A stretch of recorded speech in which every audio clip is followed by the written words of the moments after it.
Bonjour, bonjour à tous. Donc VRMS nous a proposé effectivement d'introduire, donc après, enfin, de présenter un peu un retour d'expérience autour du PCRS, de l'accompagnement de projet, de montage de projet de mise en place du PCRS. C'est une présentation un peu introductive à la présentation des solutions, des connecteurs, des développements que VRMS va présenter après sur le PCRS dans FMI. Un petit mot pour présenter ma société, Arcité, rapidement, pour ceux qui ne connaissent pas. Je suis obligé de revenir un peu sur l'historique, la définition et le contenu du PCRS, la genèse. Des éléments de cadrage, en fait, qui sont issus de notre expérience, pour donner un petit peu les limites, les faiblesses, les difficultés, pourquoi le PCRS est quelque chose de compliqué aujourd'hui, et en même temps un vrai projet avec une vraie ambition. Et puis après on rentre un peu dans le détail des workflows, évidemment en relation avec l'offre autour des FME. Les rôles, les moyens, donc c'est pas qu'une question d'outils évidemment, dans une démarche collaborative. Et puis on essaiera de garder quelques minutes pour les questions-réponses.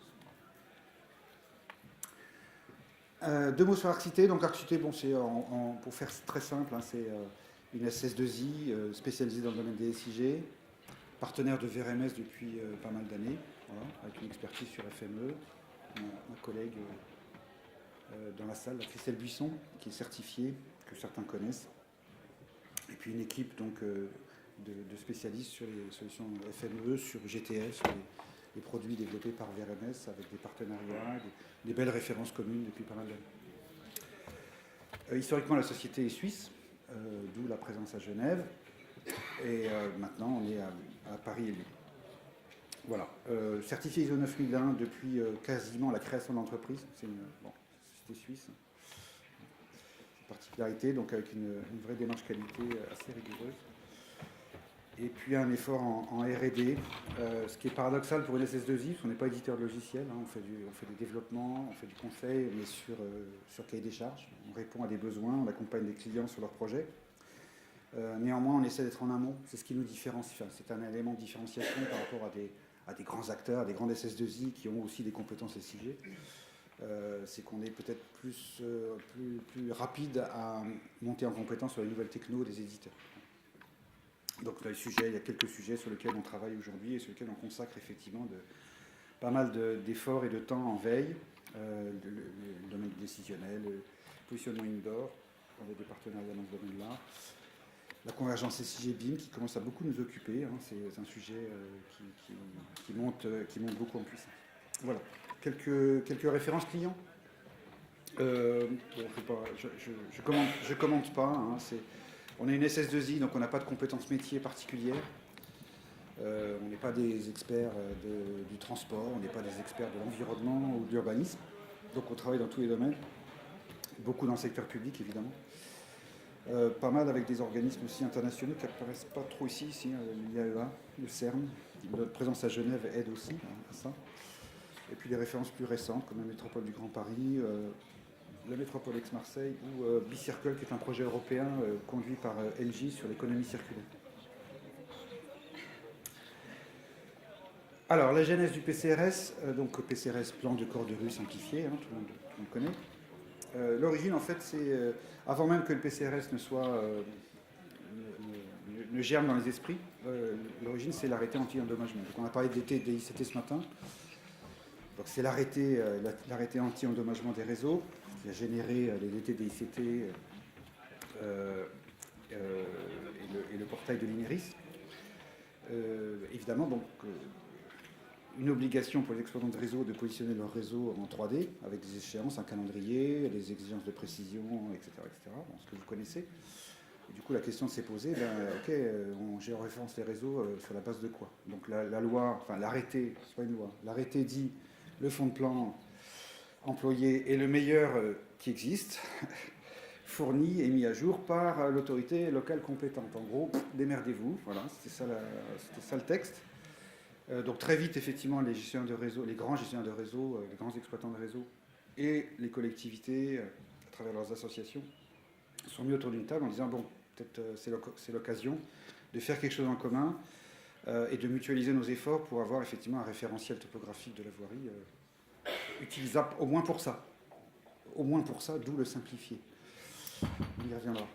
Donc 2015, élaboration collégiale des spécifications du PCRS par les acteurs. Donc vous connaissez peut-être, c'est téléchargeable sur le site du CNIJ, hein, le protocole national de déploiement signé par tous les grands exploitants de réseau, par l'Association des maires de France, enfin bon, la totale, l'IGN, qui définit donc une volonté commune de travailler pour produire un plan topo qui permette à minima de géoréférencer les réseaux selon l'arrêté anti-endommagement, de respecter en fait cette loi et de partager les efforts pour faire ça. Après, bon, il y a eu des évolutions. La même année, en fait, hein, une mise à jour de l'arrêté, un nouvel arrêté en l'occurrence, qui a modifié la phrase en disant le meilleur levé régulier à grande échelle disponible, établi et mis à jour par l'autorité publique compétente, donc ça n'a rien à changer, et selon le format d'échange PCRS. Donc c'est une particularité qu'il faut quand même appréhender dans les projets, c'est que le PCRS n'est pas une obligation, il n'y a pas de loi, il n'y a pas d'arrêté, hein, il n'y a aucune obligation à faire du PCRS. Par contre, c'est induit par un arrêté, à cause de cette petite phrase. 2017, donc alors il y a eu des premières expériences, les gens ont commencé à travailler. Et 2017, donc en septembre, je crois, il y a eu donc une mise à jour de la spécification PCRS, qui pour l'instant reste quand même relativement simple. Il n'y a pas la tentation, comme il y a eu, peut-être certains connaissent la spécification GRAS THD pour les réseaux télécoms, qui depuis son origine s'est complexifié. Enfin, chacun a rajouté ce dont il avait besoin. Et comme personne n'a osé dire, mais attendez, il faut peut-être se calmer, aujourd'hui ça devient une spécification qui est extrêmement compliquée et qui pose des problèmes de mise en œuvre. Le CRS, pour l'instant, ça reste quand même une spécification simple, ça reste simplifié, c'est dans le titre, c'est dans l'acronyme. Et puis il y a effectivement l'introduction du PCRS raster, puisque des réseaux en rural, on ne va pas faire de la donnée vectorielle, c'est beaucoup trop cher. Donc il y a depuis septembre une spécification raster qui permet d'avoir un fond de plan image ayant la précision suffisante pour garantir le positionnement des réseaux selon l'arrêté anti-endommagement. Voilà où on en est. Alors, avant de parler des objectifs, en fait, juste ce petit encart en bas, là, en préparant cette présentation, je suis retourné sur le site du CNIJ, apparemment il y a un compte-rendu de réunion qui a disparu, bizarrement. Je n'ai pas trouvé en tout cas, si quelqu'un sait où il est, je suis preneur. Le compte-rendu justement du groupe de travail de septembre 2017, donc qui a validé la spécification, la V2 du PCRS, qui a introduit donc le PCRS raster. Dans le compte-rendu, il y avait un petit paragraphe à la fin qui disait justement ce qui est écrit là, c'est-à-dire que l'État, du côté des TDICT, arrêté anti-endommagement, envisageait en 2018 d'étendre la réglementation aux réseaux non sensibles. Aujourd'hui, dans la loi anti-endommagement, les réseaux non sensibles n'ont pas d'échéance, hein, vous le savez, il n'y a pas de calendrier. Le calendrier 2019, les échéances 2019-2026 ne sont imposées que pour les réseaux sensibles, donc gaz, électricité. Pour les autres, les réseaux humides notamment, pour l'instant, il n'y a pas d'échéance, donc bon, voilà. Il n'y a pas besoin, effectivement, de faire des levées, etc., enfin, d'améliorer la précision de la cartographie des réseaux.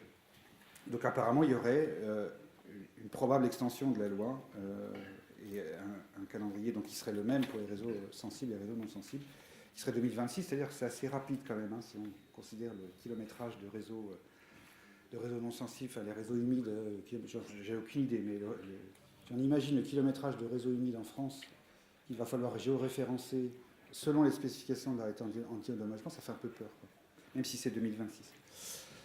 Voilà, alors les objectifs, bon, c'est effectivement d'améliorer la cartographie et la précision, améliorer la précision de la cartographie des réseaux dans l'espace public pour effectivement réduire le risque d'accident, hein, concrètement.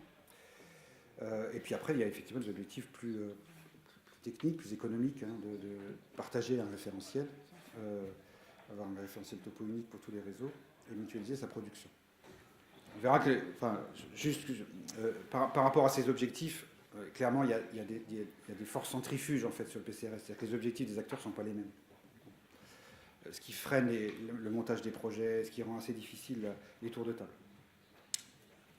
Alors, un élément de cadrage, premier élément de cadrage, obligation réglementaire en relation avec la cartographie des réseaux sensibles. Donc, tout ça fait partie du domaine gestion des réseaux, qui lui-même fait partie du domaine gestion de la voirie, qui lui-même fait partie du domaine, du domaine de la gestion du domaine public, de manière générale.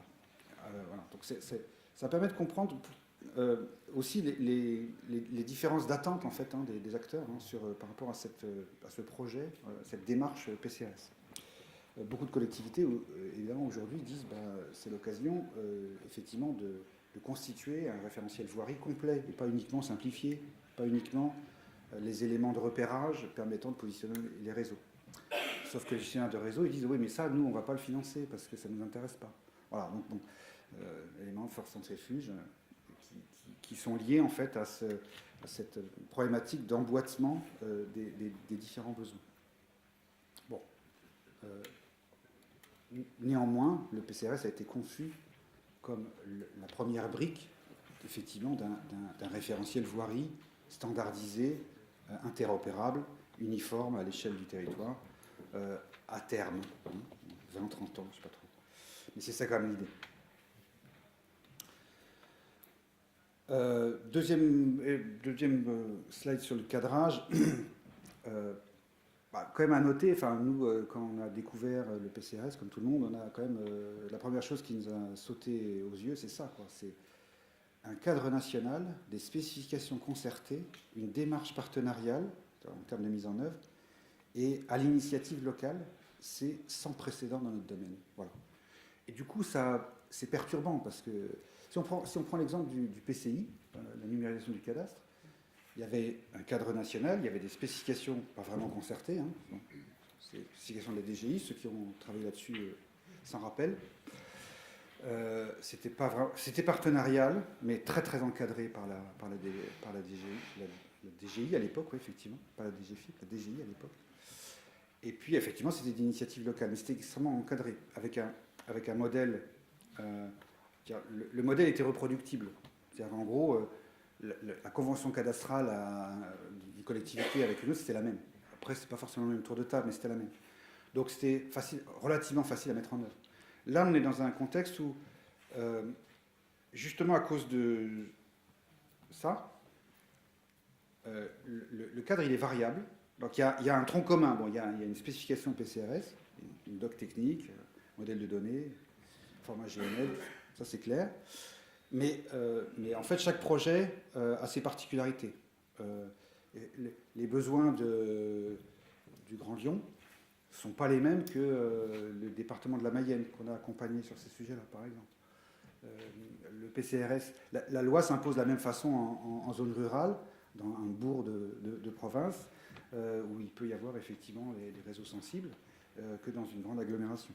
Mais évidemment, les partenariats, le montage technique, et puis l'existant n'est pas du tout le même. Ce qui était pas le cas du cadastre. Donc voilà, donc, un élément quand même important à noter, qui peut expliquer aussi que ça bouge, entre guillemets, hein, que ça ne soit pas tout à fait stabilisé, tout ça, c'est que c'est sans précédent. Alors des éléments de fragilité, hein, c'est la variété des contextes, on en a parlé, le jeu des acteurs, effectivement. Pour les grands exploitants de réseau, c'est l'opportunité de se débarrasser d'un coût qui est la mise à jour du fonds de plan, hein, clairement. De toute façon, c'est pas confidentiel, c'est tout à fait transparent de leur part. La constitution, enfin le géoréférencement des réseaux, c'est des dizaines de millions d'euros hein, pour les grands gestionnaires de réseau chaque année. Hein. Donc là, il y a des enjeux financiers importants. Donc ils sont prêts à aider, effectivement, de manière à ce que la collectivité prenne la charge en fait, de la mise à jour du fonds de plan. Complexité, évolutivité de la spécification. Introduction du raster, c'est une grosse demande, du PCRS raster, et en même temps ça complexifie. Sur un même territoire, vous pouvez avoir les deux, effectivement. Zone urbaine, vous allez faire du vecteur, et puis en zone rurale, vous allez faire du raster. Évidemment, les processus de mise à jour ne sont absolument pas les mêmes, donc ça peut être compliqué. Les montages financiers à 180 degrés de l'open data. Alors, il faut expliquer là, parce que c'est pas très clair. En gros, les acteurs disent, il y a, effectivement, les grands gestionnaires de réseau apportent, ils n'arrivent pas les mains vides, hein, ils ont des plans, ils ont de la donnée qui est PCRisable, donc ils apportent ça au pot, et en contrepartie, effectivement, ils se débarrassent des coûts de mise à jour, mais la tendance est plutôt de dire, ah oui, mais ceux qui rejoindront, par exemple, les réseaux non sensibles, les opérateurs de télécom, qui potentiellement vont devoir rentrer dans la boucle dans 1 an, 2 ans, peut-être plus tôt, eux, il faudrait quand même qu'ils payent un peu, quoi. Voilà. Donc, on est majoritairement, à notre connaissance, aujourd'hui, les projets PCRS qui se montent sont des projets avec la donnée privée. Voilà.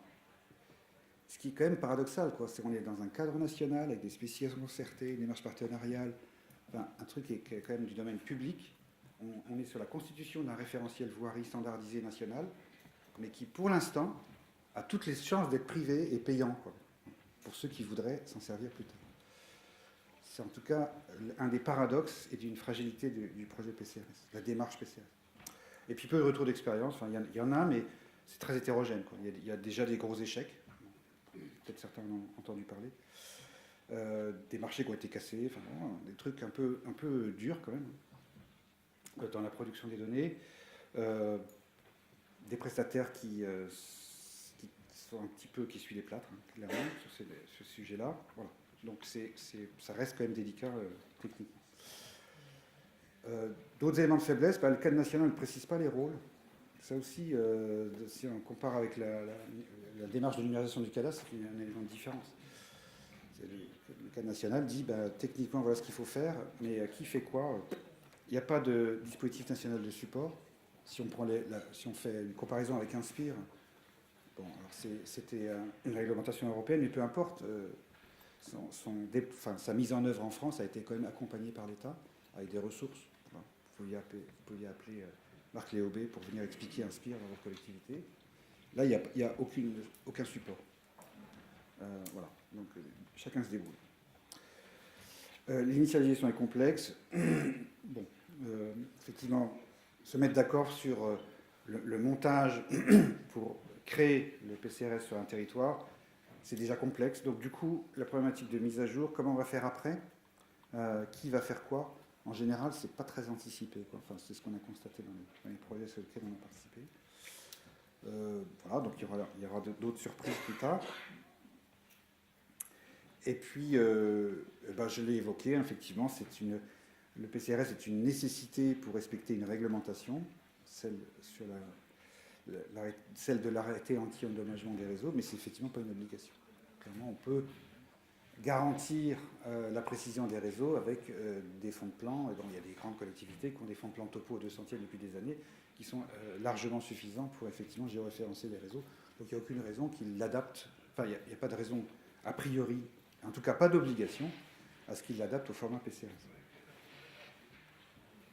Alors, si on rentre un peu dans le détail maintenant d'un projet de mise en œuvre, donc 6 étapes, hein, enfin c'est pas forcément exhaustif, c'est des grandes étapes, hein, donc il faut ici initialiser la donnée, la consolider, au sens initialiser, ça peut être effectivement de l'assemblage de données existantes, et puis qu'on va compléter là où il y a des trous, donc il y a un aspect consolidation qui n'est pas négligeable. Après, il y a tout effectivement la gestion des processus de mise à jour. Il y a ensuite la problématique de l'accessibilité, c'est-à-dire comment on permet à un acteur, un géomètre, une entreprise de travaux, un bureau d'études, d'extraire une donnée pour travailler dessus chez lui. Il y a une problématique de gestion de la qualité, puisqu'effectivement, quelque part, de par l'arrêté, l'autorité publique compétente, donc la collectivité concrètement, quelque part est responsable de la qualité. C'est-à-dire que s'il y a un accident, la qualité du PCRS peut être mise en cause. Et puis, comme c'est partenarial, il faut coordonner tout ça. Alors, on résume ça dans un petit schéma. Initialisation, alors je ne sais pas si je peux utiliser la flèche. Donc, initialisation, contrôle, intégration, centralisation, diffusion, utilisation, mise à jour. Bon, peu importe l'ordre, hein, on a essayé de synthétiser un peu les principales tâches d'un processus, d'une démarche partenariale, d'une démarche de mise en œuvre du PCRS. Ce qui est important, c'est qu'effectivement, c'est ce qu'on a mis en dessous, c'est qu'à chaque case correspond une compétence, une responsabilité et un coût. Et c'est pas la même compétence. C'est pas forcément, c'est certainement pas la même compétence. Alors, je ne vais pas rentrer trop dans le détail, on pourra y revenir. Je vais juste, par contre, essayer de préciser un petit peu. Normalement, il y a une animation. Voilà.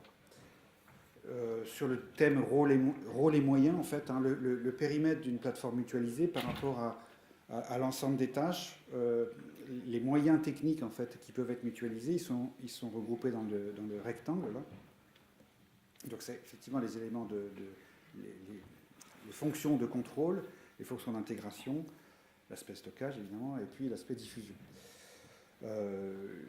Et puis on a essayé de mettre des petits post-it dessus pour illustrer un peu les outils qui sont mobilisables pour ces différentes tâches. Évidemment, on voit bien dans une démarche comme ça qu'il y a des flux, il y a de nombreux flux entre différents acteurs, entre différentes compétences.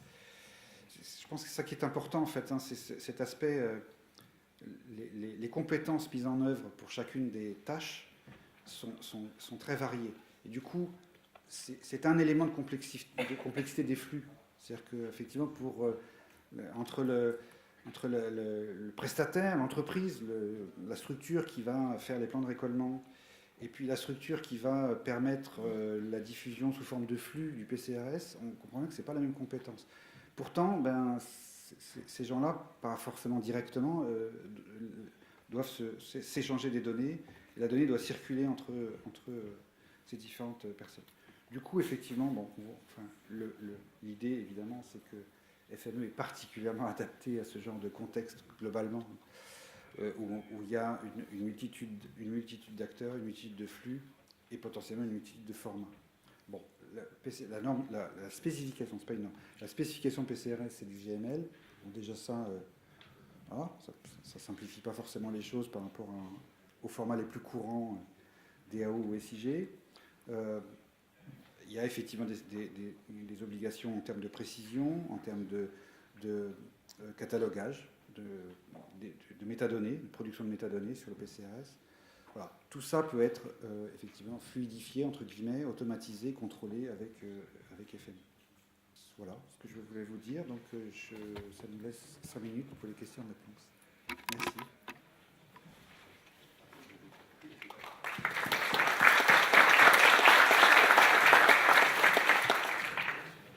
Arnaud Raphaël, administrateur SIG dans un syndicat d'énergie en Charente-Maritime. Je voudrais vous poser la question, pourquoi est-ce que vous, concernant la plateforme collaborative, vous ne l'étendez pas jusqu'à la mise à jour des données? Pourquoi mettre le frein et s'arrêter au contrôle et ne pas inclure la partie mise à jour dans une plateforme mutualisée?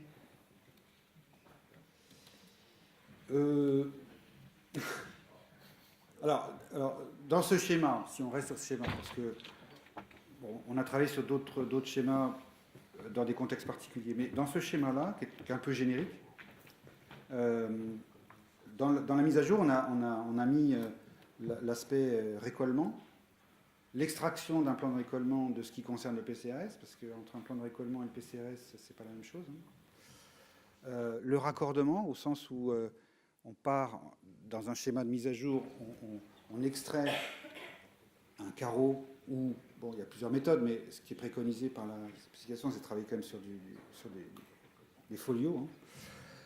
On extrait une dalle PCRS dans laquelle vont être exécutés les travaux, et donc le récollement se fait là-dedans. Mais potentiellement, il y a effectivement du raccordement à faire pour garantir la continuité d'un trottoir, par exemple, de certains objets, certaines données du PCRS. Ça, pour nous, c'est... Et puis après, il y a effectivement l'aspect catalogage. C'est-à-dire, avant de remonter la mise à jour d'une dalle PCRS dans une plateforme mutualisée, il faut effectivement produire la métadonnée. Ça, bon, ça peut être effectivement inclus, mais c'est pareil, c'est une question de responsabilité, en fait. C'est dans la logique, en tout cas, les projets sur lesquels on a travaillé, l'idée, c'est que ces processus-là c'est un lot, entre guillemets. Et c'est pas forcément le même, c'est pas forcément les mêmes outils d'ailleurs que la plateforme elle-même. Par contre, on a considéré que le contrôle était un composant, une fonctionnalité de la plateforme. Oui, comme vous l'avez dit, les projets de PCRS suivant les territoires sont très différents. Il n'y a pas il n'y a pas de cap national qui a été donné par l'État ou par le CNIJ, à part la spécification technique, c'est déjà pas mal, hein, mais sur la constitution du projet et sa construction, sa mise à jour, son financement, sa responsabilité juridique, voilà, ça dépend un petit peu des territoires sur lesquels c'est mené. Mais je suis d'accord avec vous, la partie, enfin, je trouve que c'est dommage de ne pas intégrer la partie mise à jour, même si je suis d'accord avec vous, elle est complexe à mettre en place et elle implique des responsabilités différentes suivant qui est producteur de la donnée, qui la met à jour, etc. Et c'est dommage de ne pas l'intégrer dès le début dans un projet de plateforme mutualisée. Oui, non mais bon, effectivement, c'est. Il y a, il y a- il y a- il y a- comment dire, il n'y a pas un schéma standard, on est bien d'accord. On est bien d'accord. Encore une fois, on a travaillé, bon, on aurait pu détailler, faire plusieurs versions. Là, bon, c'est un schéma très général. Entre guillemets, on dit on part d'une feuille blanche. C'est un petit peu ça la réflexion sur un schéma comme ça, c'est on part d'une feuille blanche. Ce qui n'est évidemment pas le cas dans certains contextes. On a travaillé sur d'autres contextes où il existait un SIG, il existait une base topo. Enfin, et donc on a travaillé sur l'articulation entre base topo et base SIG, comment on intégrait le PCRS dans ce contexte. Et le schéma, il est différent. Le fait, il est différent. Merci.